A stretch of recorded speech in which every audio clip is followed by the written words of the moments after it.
Amang banal, makapangyarihan sa lahat na may gawa ng langit at lupa.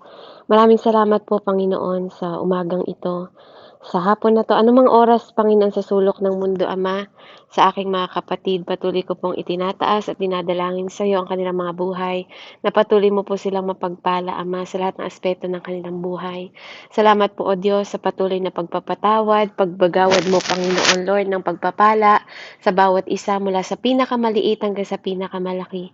Pinupuri ka namin at pinasasalamatan, Ama, sa pinakamataas na pagpupuri at pasasalamat, O Diyos, sa iyo. Tunay nga, Panginoon, na ikaw ang Panginoon na makapangyarihan, Ama sa langit na nagbibigay, Panginoon, at nagkakaloob, Panginoon, ng lahat ng pagpapala, Panginoon, sa bawat isa sa amin. Lahat ng good gift, Panginoon, ay nagmula sa iyo. Kaya purihin at dakilain ka, Ama, sa mga oras na to. Patuloy ko pong hinihingi ang karunungan na nagmumula sa iyo, kung paano mong ibinabahagi, Panginoon, ang karunungan na makalangit para magamit namin, Panginoon, dito sa lupa na maging kaharian mo at kingdom mo ang aming mga buhay at ang presensya mo, Panginoon, ay maging isang representative, Panginoon namin, Lord, dito sa lupa na habang wala ka, Panginoon, kami po ang tumayo at sa aming mga buhay maranasan po ang presensya ng iyong habag, Panginoon, sa bawat isa. Maraming salamat po, Ama. Ikaw po ang makita, ikaw po ang magpahayag, ikaw po, Panginoon, ang magbigay, Panginoon, ng karunungan, kaalaman, at ikaw po ang humaplos sa bawat puso ng bawat isa. Tanggalin mo, Panginoon, ang pagiging sensitive ng bawat isa. Matuto kaming seryosohin ang iyong mga salita, Panginoon, dahil hindi ka nagbibiro, Panginoon, sa iyong mga salita, sa iyong mga payo, sa iyong pagtuturo, sa iyong pagtutuwid, Panginoon, at sa aming pagbabago at pagtatransform, Panginoon Lord, because our character is matter. Sa lahat ng pagkakataon, Panginoon, maging sa gawain man o hindi, Panginoon, maging nasa ministeryo man kami online o sa harap ng ibang tao, our character is matter, Father God. Kaya naman tulungan mo at turuan ng bawat isa sa oras na to. In the mighty name of Jesus, I pray. In the name of the Father, the Son, and the Holy Spirit. Amen and amen. So, praise God. So, dadako po tayo sa miracle power po ng mercy. Amen. Sa mercy po, na paano ba natin ibibigay sa mga tao na mahirap? Mahirap pakisamahan. 'Di ba ang hirap anuhin ng ugali, hindi mo maintindihan. No po, napakahalaga ng mercy na ibigay natin sa kanila. No po, yung miracle ng mercy. No po, so hindi ko alam itong cellphone ko po kasi hindi ako makapag-share. So, bear me. Anuhin niyo na lang po, kung meron kayong mga notebook, pwede niyo rin pong and tulungan niyo po ako sa Tagalog ng mga verses. Amen. Kasi, inaaral ko lang po ito kagabi, no po, na nakapag ako na kahit gabi na, hindi ako pinapatulog. Kaya, nag-ano na lang po ako, nag-devotion ako ng gabi ulit. So, ang pamagat po ng ating, is The Miracle of Mercy. Kasi maraming tao po maraming tao na nahihirapan tayo. Nahihirapan tayo na ibigay po yung mercy, lalo na kailangan nating matutunan kung paano maging patient with difficult people. No, sa mga tao po na mahirap pakisamahan. No po, hindi kasi lahat ng tao dito, kahit dito po sa ministry, no, iba-ibang ugali. No, may mga sensitibo, may pag pinagsabihan mo, nag-aano agad, 'di ba? Nagtatampo, 'di ba? It is time po na maging matured tayo, no? Tigilan na po natin yung kaartehan. Sorry po sa talagang hindi na po ako para mag sugar coating no po ng mga sasabihin ko. And ito yung kailangan nating matutunan bilang mananampalataya. Huwag na po tayo masyadong maging sensitive. Ano po? Huwag tayong, kung alam mo na matututo ka, di ba? Matutulungan ka ng salita ng Panginoon, pasalamatan natin. No po, hindi yung, baka may masabi ako, di ba? 'Di ba? Kung may masabi ako na hindi niyo nagugustuhan or mali sa pandinig ninyo or feeling ninyo mali, 'di ba? I-direct niyo po ako. You are welcome, no po, para maipaunawa ko din sa inyo. Minsan kasi pag nagsasalita ako, feeling po ninyo magpapatama ako, no? Hindi ko alam kung anong karakter niyo sa ibang tao. Hindi ko nakikita ang pamumuhay ninyo. Hindi ko alam kung paano kayo nakikisama sa mga tao, no po? Para sabihin ninyo na binabato ko kayo ng mga salita. Amen? So, dito po, no, bigyan nyo rin po ako ng mercy na ma-share ko sa inyo no, yung tinuturo ng Panginoon on how the miracle of mercy sa mga patient sa mga ano yung patient yung mercy ng patient na ibibigay natin sa difficult people. So dito pinaunawa sa akin ng Panginoon yung mga churches daw no meron silang tinatawag na EGR no hindi ko po alam kung anong meaning ng EGR sa ibang lugar sa ibang church ano alam ko po 'di ba narinig ko dati sa Encounter JIL Church. ano po yung tay ay kuyang Oh, sis, ano po yung meaning ng EGR sa Encounter JIL. God Retreat. Ah, yes. Encounter Encounter God God Retreat. Retreat, yes. Encounter God Retreat, yun po yung sa JIL. Kasi sa Nueva Ecija, JIL po kami. No po? So, ang pinaunawa naman ng Panginoon sa akin, yung EGR daw po, extra grace required. No? Extra grace required. Kailangan mong matutunan, anak. Di ba sabi niya, kailangan daw nating matutunan yung extra grace required na bilang mananampalataya. Na po, kaya kung paano tayo magiging patient dun sa mga tao na napaka-difficult pakisamahan, kahit anong gawin mo, kahit anong salitain mo, kahit anong, alam niyo sila, para silang sand, para silang hasaan. Alam niyo yon na kailangan mo silang kiskisin bago nila ma-absorb yung gusto mong sabihin sa kanila, yung gusto mong ipaunawa sa kanila, na napipikon ka na, naiinis ka na, pero kailangan mo pa rin magkaroon ng patience sa kanila. No, kailangan mo ng tender mercy. Alam niyo 'yon, yung kailangan mo hingin sa Lord yung tender mercy para sa mga difficult people na 'to. And we need that. Kasi yun yung isa sa attitude po ni Jesus. No po? So, sa Roman 12:21, sabi doon, do not let the evil defeat you. Instead, conquer evil with good. 'Di ba? Sabi sa Tagalog doon, 'di ba? Ang sabi sa Tagalog doon, kung di po ako nagkakamali, daigin mo ng mabuti ang masama. Amen. So, meron tayong limang way po na ibibigay ang Panginoon ngayong oras na to, na po. And do you know that 5 is a number of grace. Prophetic number po is 5 is grace, no? 'Di ba? Nasabi ko rin po sa inyo, 7 is perfection. Amen. Ang 8 po is new beginning. Number 5 po is grace. Na po, grace po ang number 5. So meron tayong 5 na po na extra grace requirement. Amen. Na pwede nating isabuhay o gawin po sa mga tao na kailangan po nating kaharapin sa bawat araw, even asawa mo yan, anak mo yan, 'di ba? Magulang mo yan, mother-in-law mo yan, 'di ba? Father-in-law mo yan, or ibang tao, 'di ba po? Paano natin ma-share yung extra grace na yon na nire-require sa atin na dapat nating matutunan? Na po, kung paano mo dadaigin, paano mo madidipit yung evil? Kasi everywhere have evil, 'di ba? Na kailangan nating ma-conquer with good. Amen. So, dito po makikita nga natin na hallelujah. Um, tanong ba natin no sa number 1? Na po, number 1 point natin is look behind their behavior. Now, how to being patient with difficult people. No, ang first point po natin, look behind their behavior. Bakit ganun yung behavior nila, no? Alamin mo kung ano yung pinagkukunan nila, bakit ganun sila, 'di ba? Bakit ganun yung pag-uugali nila, no? Lagyan mo ng mercy, no? Lagyan mo ng habag yung sarili mo kung bakit siya ganun, no? Maaaring galing siya sa sakit, no?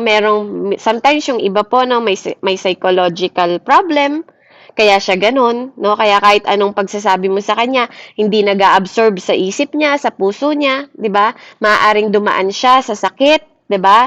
Na hindi po natin alam, no? Medyo meron siyang psychological problem, no po? Katulad na lang nung ating kapatid dati, 'di ba, na wala din siya ngayon no, pero madalas po siyang nagme-message sa akin and ang dami niyang complain, but I patiently answer him na hindi siya mag-backslide, na po. Kasi mahal na mahal ko din yung batang yun. At alam ko na may problema siya. Kaya doon ko kinukuha yung patient ko sa kanya. Kasi ayoko siyang mapahamak. Ayokong ayokong tingnan niya na yung paligid niya lahat is against sa kanya, 'no?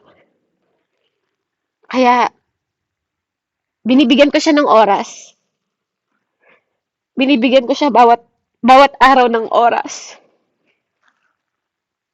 kasi naiintindihan ko yung sitwasyon niya. Araw-araw po, 'no, binibigyan ko siya ng oras na makausap, na i-replyan ko siya sa lahat ng complaint niya kasi marami siyang complaint sa pamilya niya, sa nanay niya, 'no, kahit nasa Amerika siya. Kaya nakikita ko yung behind behavior niya kung bakit siya gano'n kasi alam kong may sakit siya, hindi siya normal. So, I believe that we are all normal here. Amen po ba? Normal tayo. Kaya ayusin po natin yung behavior natin. Na po? Kailangan natin magkaroon ng patient mercy. Na po? Mercy sa mga tao. No? Tingnan natin yung background nila. Maaring sila ay yung pagtitiwala nila sa ibang tao nasira. No? Kaya hindi sila madaling magtiwala ngayon. No? Tingnan mo yung mga experience nila, bakit ganun yung character nila. No po? Bakit sila may mga ugali na hindi naman dapat nila pag-uugali pero ganun yung nakikita mo sa kanila. There is something wrong na behind there, no? Meron silang trust issue, no po? Ayaw nila magtiwala sa tao kasi maaring niloko sila before. Amen? Maaring asawa, 'di ba? Wala silang tiwala sa mga lalaki, 'di ba? Kahit naging Kristiyano na sila kasi ang feeling nila ganito, hindi pa natatransform. Amen? Bigyan natin 'yon ng mercy, no? We need to have extra grace na kailangan i-require para doon sa mga katulad nila. Kailangan natin magbigay ng patient with difficult people to look behind their behavior kung bakit sila ganon. No, yung kanilang experience kung bakit. Sabi nga po, no, sa ating verse sa Proverbs 12:16, amen? When a fool is annoyed, pakihanap nga po sa Tagalog, Proverbs 12:16 po. When a fool is annoyed, no, he quickly let it be known. Smart people will ignore an insult. Pakibasa nga po sa Tagalog. Proverbs 12:16 po.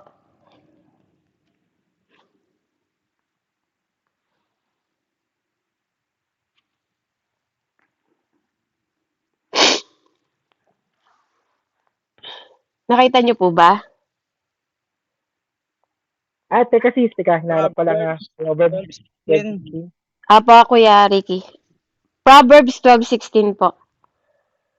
Marami po ako Ito, ibabagsak sabi po na dito. mensahe, verse. Amen. Sige po.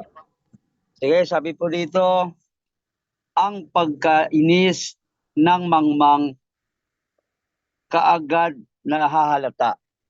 Ngunit ang mga matatalino di pansin ang pagkutya. Amen. Amen.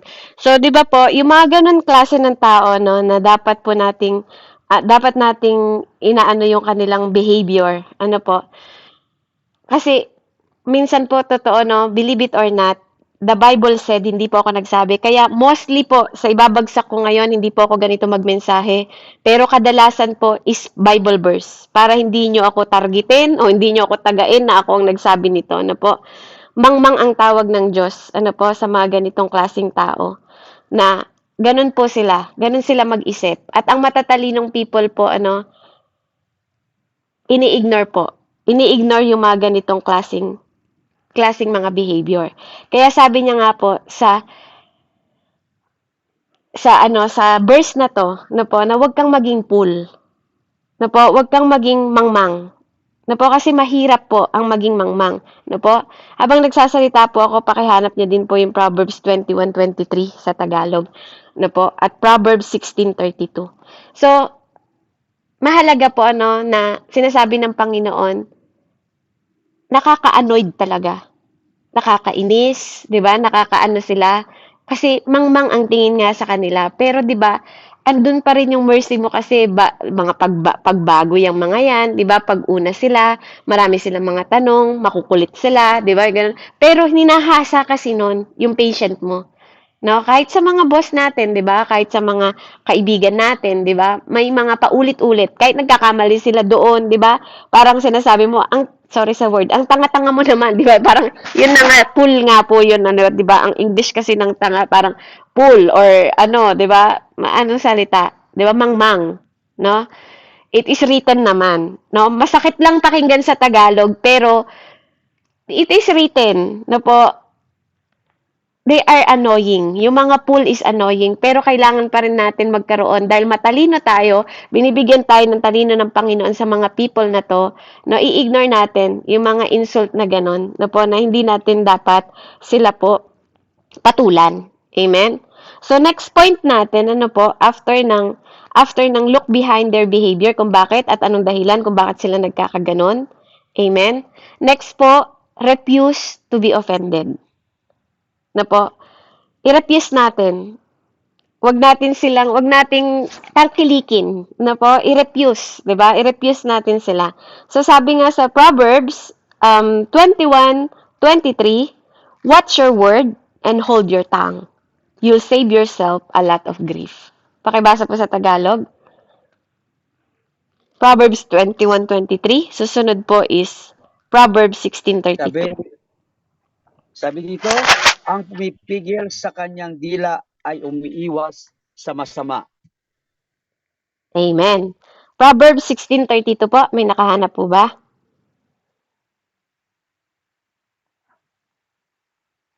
Sabi po sa Proverbs 16:32 sa English, it is better to be patient than powerful. It is better to have self-control than to conquer a city. Pabasa po sa Tagalog. Sige, ako po. Sabi, dito ko na. Ay, sino ba? Nakita ko na po. Kapangyarihan Ayan, purihin ng Panginoon. kaysa pagsakop sa mga bayan. Paulit, Nay? Proverbs, ano po yan? 16:32. Opo, 16:32. Po doon sa 32 ng 16, kawikaan, higit na mabuti ang tiyaga kaysa kapangyarihan at ang pagsupil sa sarili kaysa pagsakop sa mga bayan. Amen. So, dito, sinasabi po dito ng Panginoon sa atin, ano, refuse to be offended, no? Bago ka ma-open sa paligid mo, tingnan mo muna yung sarili mo. Amen? Tingnan mo yung dila mo. 'Di ba? Bago ka nagsasalita ng ibang bagay sa ibang tao, 'di ba? Sa ibang bansa, sa ibang lugar, 'di ba? 'Di ba sabi niya dito, watch your word and hold your tongue. 'Di ba? Kasi masisave mo yung sarili mo dito. Kasi 'di ba, pinapaalalahanan tayo ng Panginoon lagi, iingatan mo yung mga bagay na walang kabuluhan na sinasabi mo dahil pananagutan mo 'yan sa panahon ng paghuhukom. Yan ang sabi ng Panginoon sa Hebreo. Amen? Kaya nga dito sa pangalawa, sabi niya, it is better to be patient. Mas magandang maging patient ka kaysa maging makapangyarihan ka. 'Di ba? Kasi yung patient nakakapagligtas yun ng mga tao eh. 'Di ba? Kapag nagiging patient ka kaysa paano mo na mas magaling ako sa'yo, mas powerful ako sa'yo, mas matalino ako sa'yo, mas marami akong alam pa sa'yo. 'Di ba? Kaya nga it is better to have self-control. Kaya nga ang bunga ng banal na espiritu, meron yang self-control, no? Than to conquer a city. Kailan 'di ba? Kung hindi mo kayang pagtagumpayan ang sarili mo, kapatid, wag mo nang subukin na pagtagumpayan o makawin ka ng soul. Kung ikaw mismo sa sarili mo wala kang self-control. Na po? Kung ikaw wala kang control sa sarili mo at feeling mo ang galing-galing mo, feeling mo mas magaling ka sa iba, kapatid, sabi ng salita ng Panginoon, 'di ba? Isipin mo mas magaling yung iba. 'Di ba? Kaya kung may nalalaman ka, no po, minsan kailangan natin ng self-control. Hindi lahat ng panahon kailangan mong magbuka ng bibig mo. There's a time of silence, there's a time to talk. Kung kailangan ka magsalita ka. 'Di ba? Kung andun na yung panahon ng right timing sa'yo at talagang andun yung conviction ng Panginoon para sa'yo. No po? Kasi hindi ka makapag-aayos ng buhay ng ibang tao kung yung buhay mo nga ang gulo-gulo. 'Di ba? I-control mo yung tongue mo. 'Di ba? Kaya wag masyadong salita ng salita. No, refuse to be offended. Kung ayaw mong ma-offend ka ng ibang tao, lagi mong sasalaminin muna 'yung sarili mo bago ka magsalita sa ibang tao. Ano bang klaseng tao ka? Paano ka ba magsalita? Nakikita ba sa iyo 'yung mga sinasabi mo? 'Di ba po? Ikaw ba is nakikitaan ng mga karakter? Kasi sabi ko nga po, tinuturuan tayo dito ng Lord ng karakter eh. No, paano natin ibibigay yung extra grace na required na yon kung ikaw wala kang grace na binibigay sa ibang tao? Kasi wala kang self-control. 'Di ba? Kaya nga kung hindi mo kayang yung pamilya mo nga hindi mo maano, das gusto mo baguhin yung buhay ng ibang tao, you cannot change. You cannot change other people.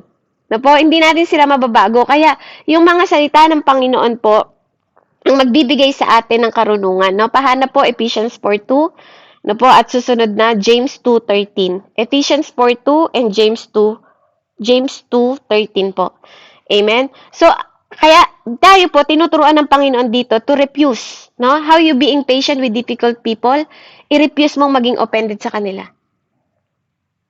Na po, habang iniingatan mo yung mga salita na lalabas sa'yo, no? At nag-iingat ka, may self-control ka, amen, na alam mo na pwedeng bumalik sa mga salita na yung pag di nila nakita. Na po? Kasi even ikaw nasa tama din, no? Gagawin nating balanse. Kahit nasa tamang salita ka, people will offend you. No? Kasi may mga tao na hindi nila nakikita yung right mo. May mga tao na hindi nila nakikita yung kabutihan mo, na mas nakikita nila yung mali mo, no? Sa dami ng sinabi mo, for example, nag-preach ka ng marami, no? Ang makikita lang ng tao doon yung mali mong sinabi. Amen? Hindi nila makikita yung mabubuti mong sinabi. Di ba? Yun lang yung makikita nila. Kasi yun lang yung gusto nilang titukan. Kasi naghanap sila ng bagay na bubutasin sa'yo. Kahit sa normal na buhay, di ba? Subukan mong gumawa ng lahat na mabuti sa kapwa mo. Pag nakagawa ka lang ng isang masamang tao ka na. Sabi nga, sa isang towel, may isang mantsa lang, yun dun sila nakatitig. Di ba? Sobrang sama mo na sa kanila. Ganon po. Kaya, refuse to be offended. No? Kasi, yung mga difficult people, meron silang ganito, ugali. I-offend ka nila. Iinisin ka nila. Diba? Lagi ka nilang kaya, have mercy to them. No? Magkaroon ka ng extra grace na nire-require ng Panginoon para sa kanila. Amen? Kasi, ikaw pa rin naman na magkocontrol ng sarili mo. You cannot control other people, but the power is you. Diba? There is Holy Spirit in you na magbibigay sa'yo ng self-control to give them. Diba? Magbigay ka ng love sa kanila, ng mercy sa kanila, to wag kang ma-offend. Kasi marami sa mundo ang mag-o-offend sa'yo. Amen? So, third points po natin, how to be impatient with difficult people, cut them some slack. Cut them some slack. Pag sinabing slack po, putulin mo, no? Yung lahat ng bagay na minsan maluwag ka sa kanila. Amen? Na may mga bagay na minsan kasi naaabuso. No? Yung sobrang kaluwagan mo, yung sobrang mo, kailangan mo rin, there's a rule. Every house, there's a rule. 'Di ba? Kung sa house niya may rule, sa house mo may rule, sa house ni Lord may rule. Amen? Cut them some slack. May mga bagay na hihigpitan mo, may mga bagay na luluwagan mo. Pag sinabing slack, maluwag, no? Loosen ang ibig sabihin. So, may mga bagay na ikakat ka. Hindi ka laging maluwag, hindi ka laging oo. Pag alam mo, di ba, even God, even sa mga anak mo, hindi mo sila pwedeng laging oohan kung alam mo mapapahamak sila. Amen? Hindi laging yes. No? Amen? So, tingnan po natin yung ating supporting verse. Sa Ephesians 4:2 po, sabi doon, be patient with each other, making allowance for each other fault because of your love. Pabasa po sa Tagalog, Ephesians 4:2.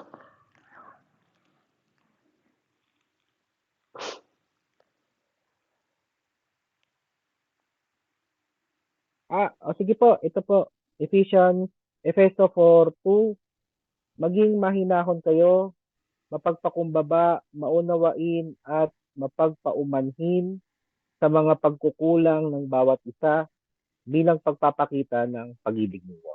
Amen. Amen. So, maging maalalahanin tayo, maging mapagkumbaba po tayo, no?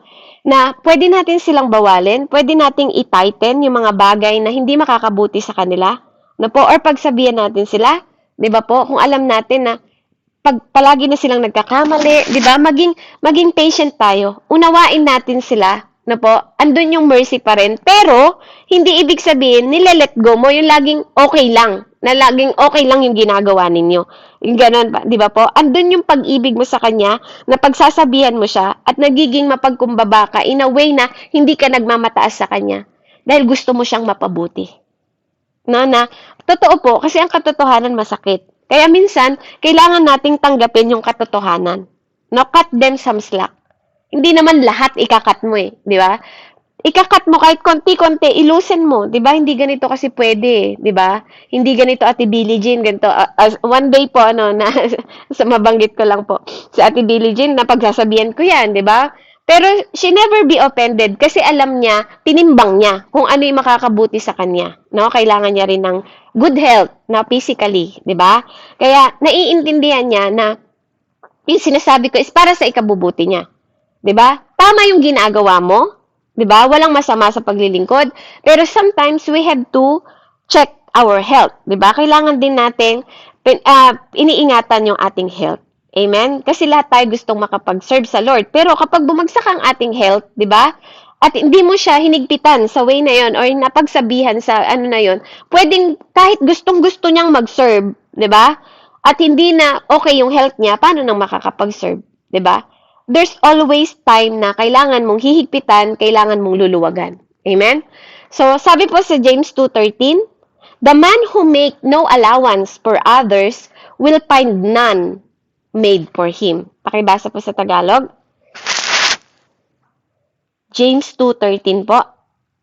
And next po, Matthew 5:7. Amen. James 2:13, sinasabi po rito, purihin ng Panginoon. Kasi yung aso kaya hindi makapag Hallelujah, purihin ng Panginoon. Sabi po rito, walang habag na hahatulan ng Diyos ang di marunong mahabag. Ngunit ang mahabagi walang dapat ikatakot sa oras ng paghatol. Amen.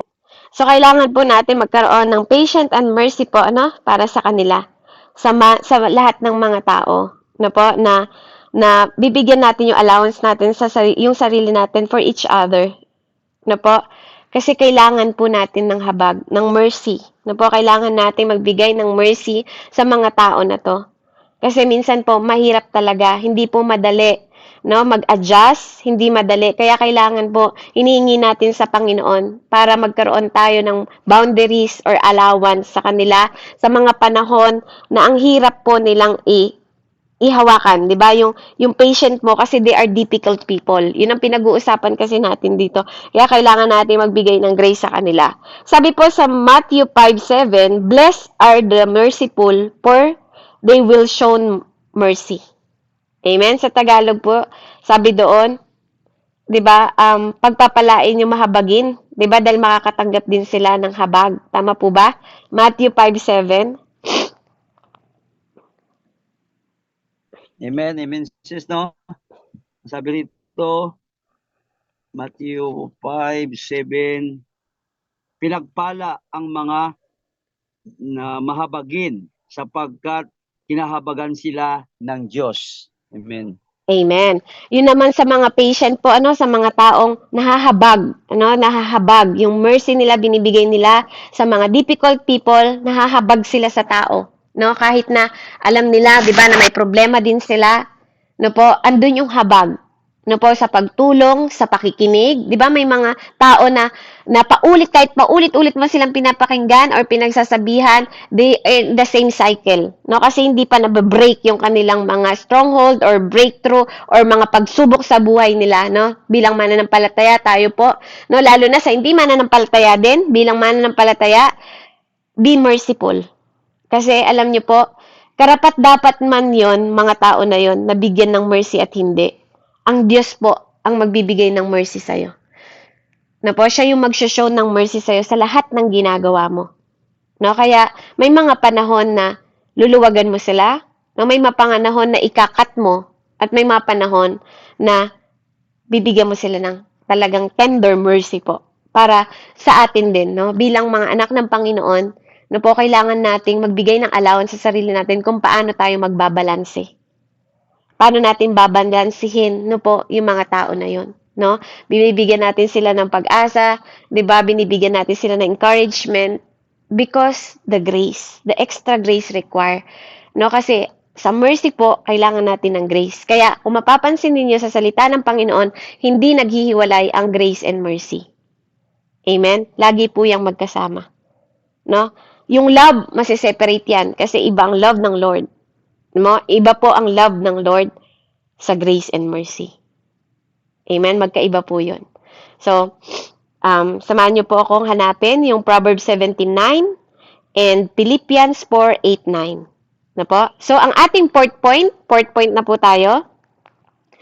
Being patient with difficult people, we need to refuse to gossip about them. Iwasan natin mag-gossip o magdaldal or maging chismoso or magsabi na hindi magaganda na po sa kanila. Kailangan natin i-refuse yung sarili natin. Yung sarili po natin, no? Ang tinuturuan ng Lord dito. Hindi ko sinasabi yung ibang tao. Ikaw. Kasi bakit? Ikaw ang maaapektuhan nito pag in-entertain mo sila. Na po? Kaya mostly, kapag meron tayong fasting na po na nagaganap, no? Sinasabihan ko din po yung mga kapatid, no? Na do not entertain gossip. Do not entertain yung mga tao na madadaldal, no? Na walang ginawa kundi tingnan yung mali na ibang tao na kinakausap mo ngayon o kinakausap mo noon. Noong hanggang ngayon, kausap mo pa rin yung ganyang klaseng mga tao na wala nang ginawa kundi tumingin sa ibang kapwa nila. Amen? Mananagot po tayo sa Panginoon. No? So, let's check ourselves. Refuse to gossip about them. Na po? Kung sila ganun ang ugali nila, sabi nga, daigin mo ng mabuti ang masama. Huwag ka nang makisama. Huwag ka nang makihalubilo o huwag ka nang maging katulad nila. Amen? Kung halimbawa na pag-uusapan, sometimes, sabi ko nga po, ang pagiging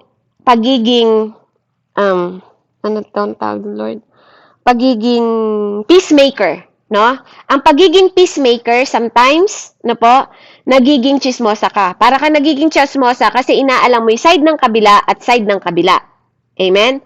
Pero it doesn't mean nagchichismis ka kung hindi mo yun ilalabas between you at yung kausap mo.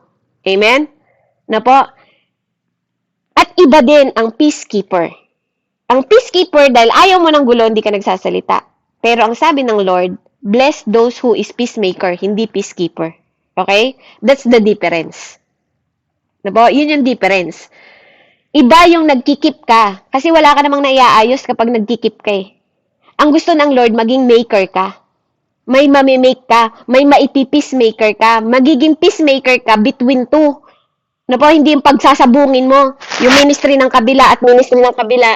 Or yung tao sa kabila o tao dito. Amen? Because of your gossiping. Check yourself. Na po, i-check natin yung sarili natin. Tama ba yung ginagawa natin? Amen? At kapag may dumadating sa'yo ng mga chismosang tao, mapalalaki man yan o babae, na po, anong gagawin mo? Are you going to entertain? Kasi pag in-entertain mo, magugulo buhay mo, maniwala po kayo. Kahit hindi nyo problema, magiging problema nyo. Kaya refuse gossip. Na po, i-refuse natin yung gossip about sa ibang people at about them. It's not your problem. No? Huwag mong pasukin yung laban na hindi mo naman laban. Amen? Huwag mong guluhin yung hindi naman magulo. 'Di ba? Kung alam mo naman na may pagkakaisa, bakit isa ka sa nakikigulo? Bakit isa ka sa nagbibigay ng kaguluhan imbis na ikaw ang magbigay ng peace? Amen? Sa ministry, sa tao, sa pamilya mo, sa ibang tao, sa kapwa mo. Stop. Ano po? Isa yan sa mga bagay na talagang tinuturuan tayo ng Panginoon na i-refuse natin yung mga chismosong tao o yung chismosang mga 'di ba, nakakasalamuhan natin. Kasi pag naranasan nilang ma-encounter ka, halimbawa, ikaw hindi ka chismosa, no? At natutunan mo dahil sa proseso na ginagawa sa atin ng Panginoon, sa pagtutuwid niya sa atin. Di ba po? Natutunan mo na i-refuse sila. Mapipigil yung pagsunog. Di ba? Yung sunog na magaganap. Amen po ba? Di ba? Imbis na magliyab yung kanilang sunog, sabi nga, hindi na magliliyab kasi sa'yo pa lang in-stop mo na. Ay, sorry ha, Brother Julius. Sorry ha, Sister Billie Jean. Ayoko kasing i-entertain yung ganyang bagay. Hindi ko naman alam yung kwento nila eh, 'di ba? Hindi ko naman nakita, wala ako doon. Sorry ha. 'Di ba? Mainto na. Imbis na magpaliyab sila ng match, 'di ba, ng posporo or apoy, 'di ba? Sabi nga, 'di ba, hindi na siya magliliyab. Di ba? Meron nga kasabihan sa Proverbs di ba? Yung nagliliyab ng mga charcoal, yung mga uling, no? Pag ang init-init ng usapan, tanggalin mo yung isa, lumayo ka, i-refuse mo yon. Huwag mo isama yung sarili mo sa mga ganong klaseng tao. It will corrupt you. Di ba? Kapag nakikisama ka sa mga chismosang tao, ikaw din chismosa. Mahilig ka sa chismis. Amen? Sabi sa Ephesians 4:2, be patient with each other, making allowance for each other fault because of your love. Pakibasa po sa Tagalog.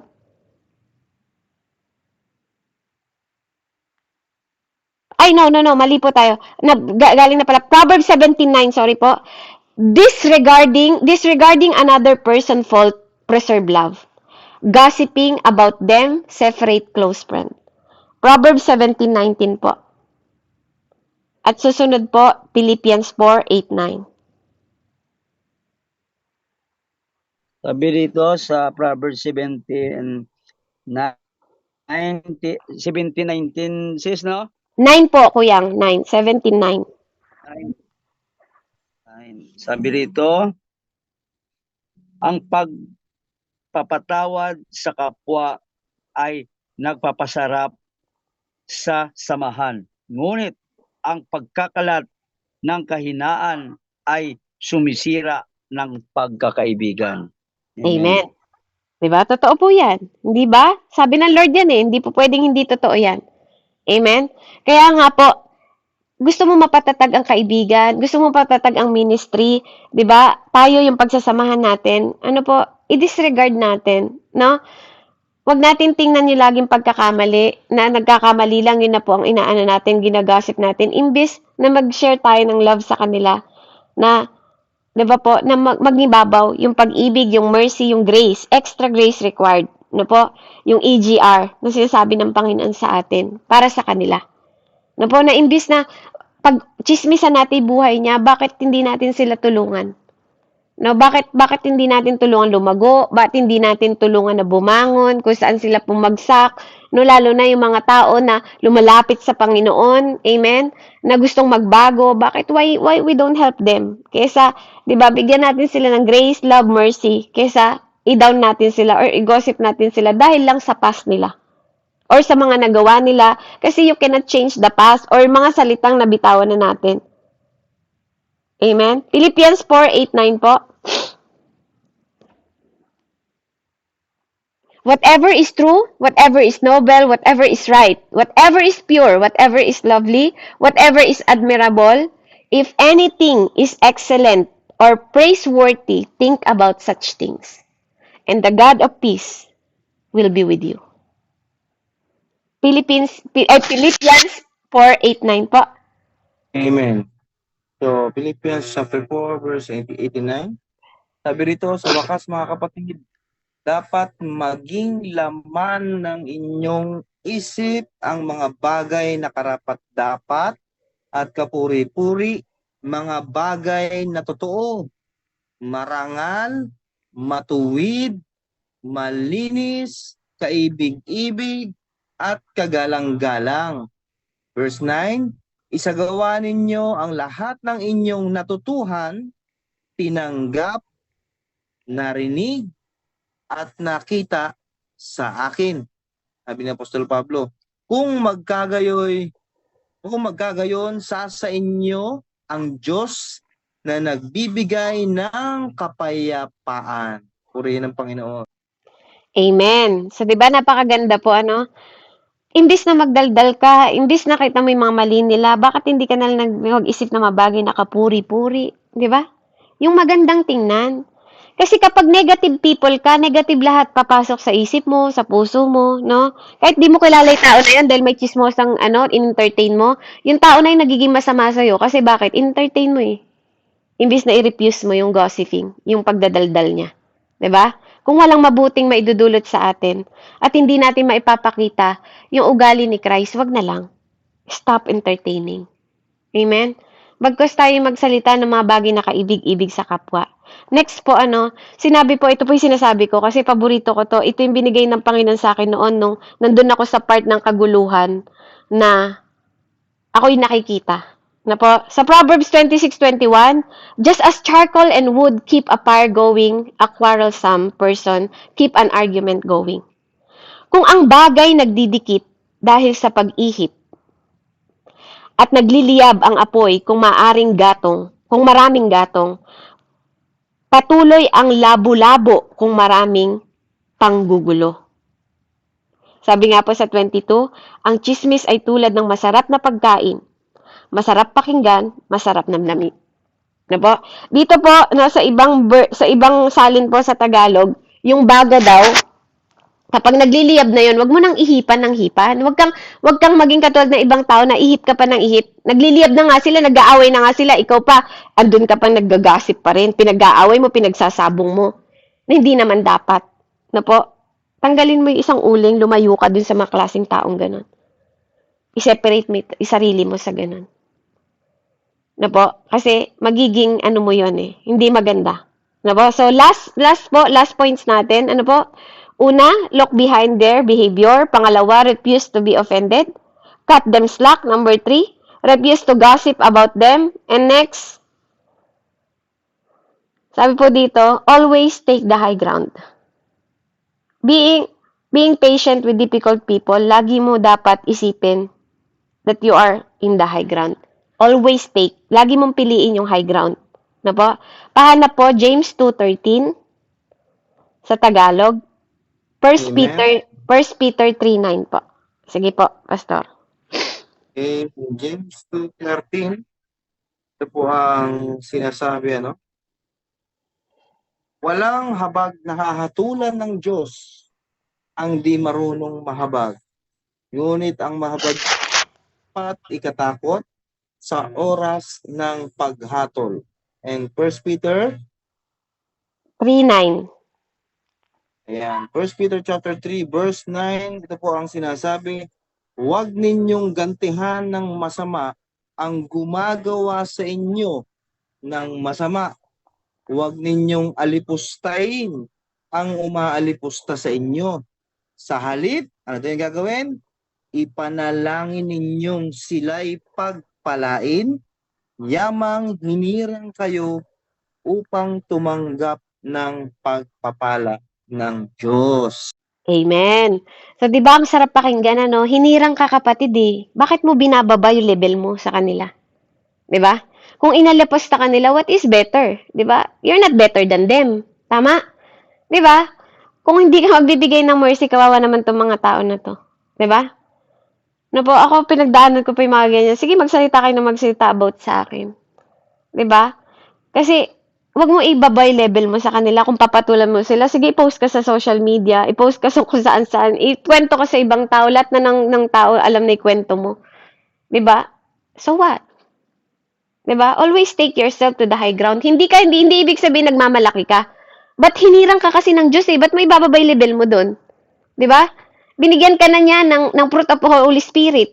Di ba? Pinili ka niya. You are chosen. Hindi lang chosen, kinold ka pa. Ba't mo ibababa yung level mo sa kanila? What is better? Di ba? Better to do good. Di ba? Better to do right. Di ba? Kasi yun ang tinitingnan ng Lord.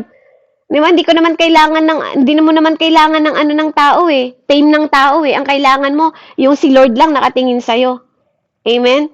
Kaya mas magandang maging mahabagin ka, mas maganda po na dahil hinirang ka, no, itaas mo yung level ng faith mo at pagtitiwala sa Diyos, na may tiwala ka sa Diyos kaysa sa mga tao na yon. Pahanap po Colossians 3:12-14. 'Di ba? Yung mga taong nagbabagsak sa iyo, mas may tiwala ka na alam ng Diyos kung paano, dahil hinirang ka niya at pinili ka niya, hayaan mo ang Diyos ang magtaas po, pero wag mong ibababa. Ikaw mismo wag ka magdidesisyon na ibaba. 'Di ba? Yung higher ground. 'Di ba? Kasi ang taas ng pagtingin sa'yo ng Panginoon eh.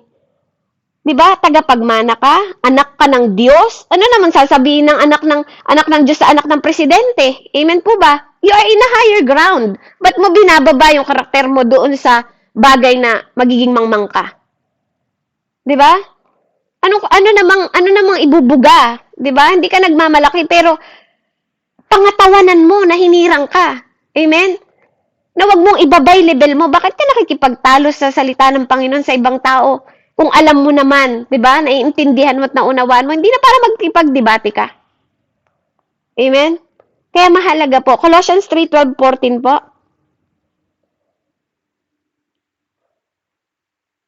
Amen. Colossians 3:12. Ito po ang sinasabi, ano? 12 Kayo'y hanggang hinirang 14. ng Diyos. 12 hanggang 14, okay. Ayan. So sabi po rito, kayo'y hinirang ng Diyos, itinalaga para sa Kanya at minamahal niya. Kaya dapat kayong maging mahabagin, maganda ang kalooban, mapagpakumbaba, mabait, at matiisin. Verse 13, ito napakaganda.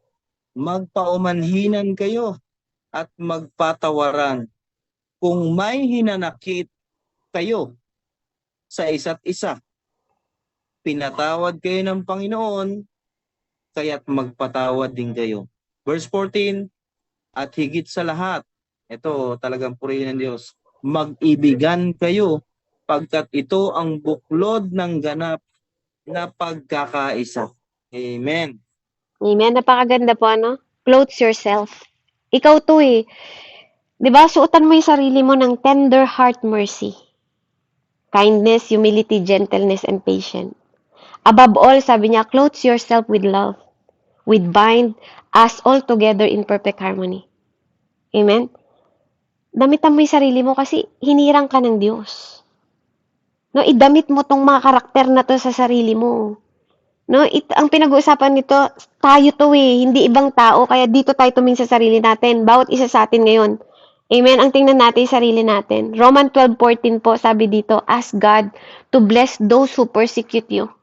Habang dinadamitan mo yung sarili mo, sabihin mo sa Panginoon, di ba, Lord, yung mga persecute sa akin, ask Him to bless, not curse. Kasi pag hindi nila tinanggap yung blessing na yun, babalik yun sa'yo. Magbabounce yun sa'yo. Diba? God bless you. Anong God bless you? God bless you. God bless mo yung sarili mo, di ba? Pag ganun sila, yung mga ibang tao na ano, di ba? Magbabounce yun sa'yo, ikaw mababless. Amen? Imbis na magalit ka sa kanila, imbis na murahin mo din sila kung anong karakter na binibigay, di wag mo sila i-persecute. I-bless mo din sila. Na po? Na kabagan sila ng Lord, nabigyan sila ng puso na marunong umanawa. Roman 12:17-18 po. Sabi dito sa English, pakibahanap po sa Tagalog. Romans 12:17-18, if someone has done you wrong, do not repay him with wrong. Try to do what everyone consider to be good. Do everything possible on your part to live in peace with everybody. Last verse po, Romans 12:17-18.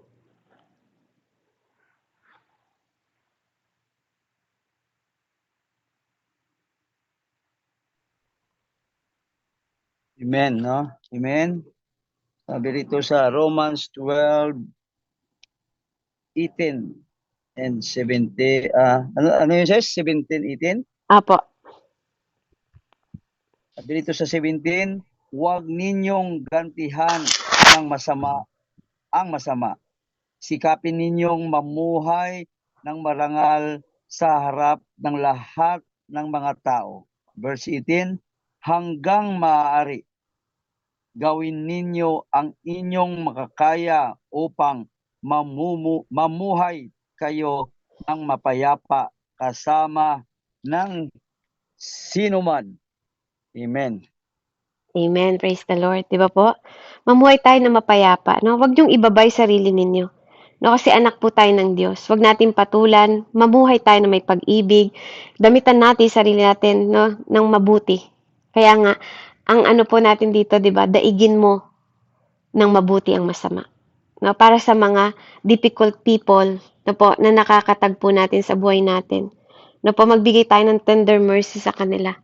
No, sa mga difficult people na nakakasalamuha natin, even Kristiyano pa yan o hindi, believer man o unbelievers, ano po, give extra grace required. Ito po yung 5 points, no, na realidad na itinuturo po, no, refuse, 'di ba? I-refuse natin yung mga bagay na to kasi hindi na tayo tulad nila. Na po, kung dati we are born from the womb of our mom, now we are born from above. Na po, So your ground is higher than their ground. So wag mong ibaba yung sarili mo dahil lang yun ang tingin nila sa'yo. Itaas mo ang sarili mo kasi alam mong hinirang ka ng Diyos. At siyang nag-create sa'yo. Iba ang born from above at iba po ang born dito. That's why you call Christian who is born again. Amen? Salamat po sa Diyos. Ano po, sa limang mga karakter na to na pwede nating pulutan at pwede natin isabuhay. Being reality po, no? Na makita sa atin. Yung sarili natin, yung siniself-check natin lagi. Purihin po ang Diyos, and to God be the glory. Let's give extra grace required. Kasi, ang mercy po, kasama ng grace. Kagandahang loob, kasama yan, magkasama lagi ang habag. At meron pang mas higit, tender mercy pa, na ibigay natin daw sa kanila. Amen?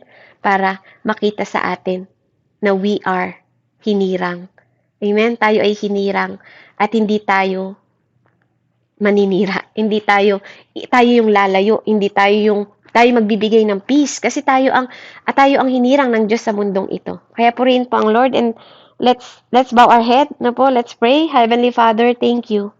Salamat po, Panginoon, na isa kami sa hinirang mo, isa kami sa pinili mo to take the ground, Panginoon, Lord, na itong mundong ito, Panginoon, ay binigyan mo kami ng kapamahalaan, kapangyarihan ng pag-ibig mo, espiritu ng tapang, Panginoon, at self-control, na maibahagi namin sa ibang tao yung mga natututunan namin para i-take namin, Panginoon, Lord, na alam namin na Ikaw ang Diyos na mabuti, Ikaw ang Diyos na hindi nagpapabaya, at sa lahat ng mga tao at difficult na tao na to, Ikaw rin ang hahaplos sa kanilang mga puso, no? To counter, Panginoon, yung mga klase ng iba't ibang ugali sa mundo. Hinihingi namin yung bunga ng banal na espiritu na ma-overcome namin ang lahat ng ito, Panginoon, sa tulong at gabay mo. Kaya purihin at dakilain ka, O Diyos, sa pinakamataas na pagpuri. Salamat po sa pagtutuwid mo, pagtuturo mo, paggabay mo, Panginoon, sa mga bawat salita na narinig namin ngayong oras na to. Maghari ka sa aming buhay, Panginoon, sa pangalan ng aming Diyos na buhay, sa ngalan ng Ama, Anak, at Espiritu Santo. Amen and amen. Glory to God po, and God bless po. Amen. Amen.